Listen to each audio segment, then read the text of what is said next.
Honnêtement, si j'avais le pouvoir de changer quelque chose, je ferais très attention à ce que je change. Ça m'appelle les gens qui voyagent dans le temps, tu sais, et qui arrivent à changer quelque chose dans le passé, ça a des conséquences sur le futur qui est catastrophique.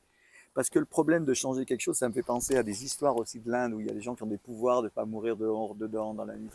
Tout ce que mon mental peut créer comme idée pour faire le monde meilleur, je suis pas sûr que le résultat serait meilleur, tu vois. C'est très, très, très difficile de répondre.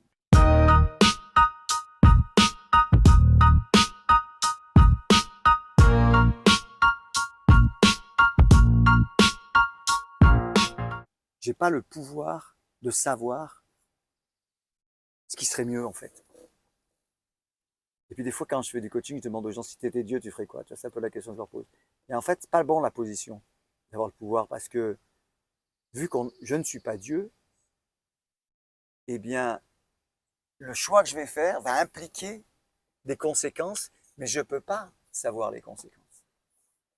C'est comme l'amour. Alors, je pourrais dire ah, que tout le monde s'aime. Tu sais, comme les images des témoins de Jéhovah, tu as les lions qui embrassent les gazelles. Il y a un problème, qu'est-ce qu'ils mangent les lions quoi? Parce que même l'herbe, à la limite, on ne peut plus la manger. Quoi. Mais c'est très difficile de toucher quelque chose. J'ai l'impression que ce monde est parfait, en fait. Et que tout ce qui se passe, c'est parce que j'ai une vision restreinte avec une perspective comme ça d'en bas et je ne vois pas l'autre perspective. Donc, si j'avais le pouvoir de changer quelque chose, je pense que je changerais quelque chose dans mon cœur. C'est-à-dire, j'enlèverais des choses dans mon cœur qui nuisent à mon avancement, si tu veux, de conscience. J'enlèverais certains désirs ou et encore, je sais pas, tu vois, parce que même ces désirs, si je les enlève, je vais peut-être faire une dépression. Donc, je sais pas quoi toucher, tu vois. C'est un peu comme si tu vois le Mikado. Vas-y, prends, prends ça, je ne vais pas bouger. Ouh, attends. Parce que aujourd'hui, il y a Israël qui combat, qui bat. J'enlèverai les armes à Israël, mais si j'enlève les armes à Israël, il y a immédiatement le Hamas qui attaque Israël. Donc j'enlèverai les armes au Hamas, mais si tu vois, y a pas, j'ai pas le pouvoir de changer quoi que ce soit en fait. J'en suis convaincu. Donc si j'avais le moindre pouvoir, je ferais quelque chose sur moi. Mais encore, même sur moi, je suis pas sûr que tout n'est pas parfait, quoi. Pas que je suis parfait, mais que de vouloir être parfait, c'est déjà une forme d'imperfection, toi. Ça va décaler quelque chose. Peut-être. Alors une chose, hein, goûter. Quand je médite ou quand je chante, goûter. Avoir le goût, tu vois. Le, le service, l'attitude de service ou de goût, goûter quand je suis en méditation, de vraiment goûter la saveur de la méditation. C'est-à-dire avoir ce pouvoir de méditer non-stop, juste sans effort.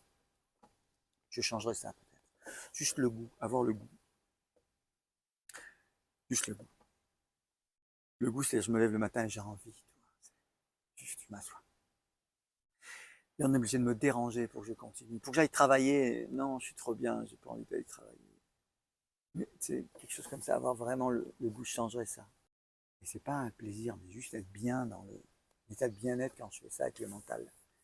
Alors, pas partout. Quelque chose de fixe, le mental. Être maître du mental, en fait. Arriver à maîtriser cette machine infernale et dire, ok, tu viens là. Bien, bien ce que disait Pada Sevana. Comme si j'étais mort. En fait. Là, je suis plus là, je suis mort. Donc, d'être état de conscience que tout ce que je fais, je suis mort. Donc, je suis mort, ça veut dire, même si je plante une graine, il n'y a rien d'autre que planter la graine. Si je cuisine, il n'y a rien d'autre que cuisiner. Si je mange, il n'y a rien d'autre que manger. C'est que le mental, il soit mort, complètement focusé sur ce que je fais tout le temps. Je changerais ça. Je me mettrais à être dans ce focus tout le temps, présence. Après, je suis sûr que si j'arrivais à ça, tout deviendrait parfait pour moi. C'est bon, quoi. C'est la seule chose que j'ai à faire. Mais je suis pas là.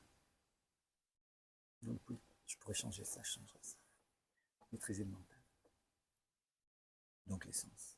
Parce que le mental est maîtrisé, l'essence. Non plus de pouvoir. Mais si j'avais le pouvoir. Non, que tu dis ça, je me demande si je n'ai pas le pouvoir, toi.